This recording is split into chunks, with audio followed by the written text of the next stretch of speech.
নমস্কার বন্ধুরা, খেল গল্প পরিবারে তোমাদের স্বাগত জানাই। তো আজ একটা ফুটবলের আপডেট দেবো তোমাদের। ইউনিটি কাপ খেলতে যাচ্ছে ইন্ডিয়া, সবাই তোমরা ইতিমধ্যে জানো। 26 থেকে 30 মে ইউনিটি কাপ হবে। তো সেখানে ইন্ডিয়া কিন্তু একটা বিশাল পরীক্ষার সম্মুখীন হতে চলেছে ইন্ডিয়ান ফুটবলাররা। কারণ সেখানে আমি বলেছিলাম 4টি টিম খেলছে ইন্ডিয়াকে নিয়ে অবশ্যই। তো নাইজেরিয়া সেখানে আছে, তারপরে রয়েছে জামাইকা এবং থার্ড টিম অবশ্যই আমি জিম্বাবুয়ে এক্সপেক্ট করেছিলাম এবং জিম্বাবুয়েই খেলছে।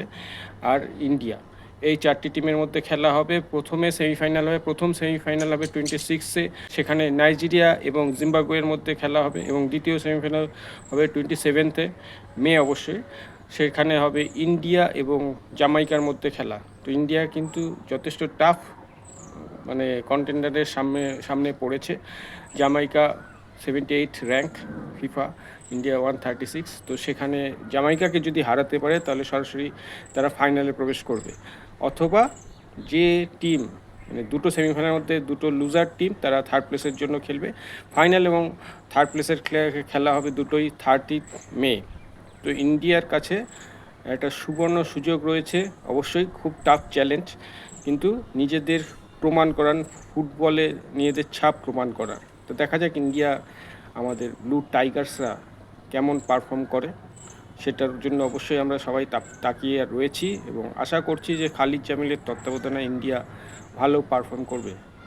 যেহেতু তারা লাস্ট এশিয়া কাপ কোয়ালিফায়ারে এশিয়া কাপ কোয়ালিফায়ারে ম্যাচে হংকংয়ের এগেনস্টে একটা জয় পেয়েছে ঘরের মাঠে, সেই হিসেবে বলবো যে ইন্ডিয়া একটু পারফরমেন্স অনুযায়ী তাদের অবশ্যই কনফিডেন্স একটু হাই থাকবে। তো দেখা যাক খালিদ জামিলের তত্ত্বাবধানে তারা ইউনিটি কাপে কেমন পারফর্ম করে। তো আজ আরেকটা অবশ্যই কথা বলতে হবে শেষ করার আগে, সেটা হচ্ছে গিয়ে শুভ নববর্ষ সবাইকে জানাই। আমার খেল গল্প যারা ভিউয়ার্স আছো, যারা ফলোয়ার্স আছো, যারা সাবস্ক্রাইবার আছো, যারা শুভাকাঙ্ক্ষী আছো, সবাইকে আমি আমার খেল গল্পর তরফ থেকে শুভ নববর্ষ জানাই। সবার বছরটা খুব ভালো কাটুক এবং আজকের দিনটাও তোমরা সবাই খুব ভালো কাটাও, পরিবারের সাথে এনজয় করো। এবং অবশ্যই যে কথাটা আমি অবশ্যই বলি সব সময়, সেটা হলো খেলা। অবশ্যই খেলা তোমরা দেখো, প্রচুর খেলা দেখো। ক্রিকেট যেরকম দেখছো অন্যান্য স্পোর্টসকেও ফলো করো, তাদের পাশে থাকো। ক্রিকেট যেরকম আছে, ফুটবল, টেবিল টেনিসের কথা বলছি, ব্যাডমিন্টন, হকি, যে কোনো স্পোর্টস তোমরা দেখো। আর আমিও চেষ্টা করি বিভিন্ন ধরনের স্পোর্টসের খবরগুলো তোমাদের কাছে নিয়ে আসার। সবসময় সম্ভব হয় না, তাও চেষ্টা করে যাচ্ছি। তোমরা অবশ্যই পাশে থাকো, পাশে থাকলেই এটা সম্ভব হবে, অসম্ভবটাই সম্ভব হবে। আর আজকে ভিডিওটা এখানেই শেষ করব। দেখো, পড়ন্ত বিকালে আজকে তোমাদের সামনে এসেছি।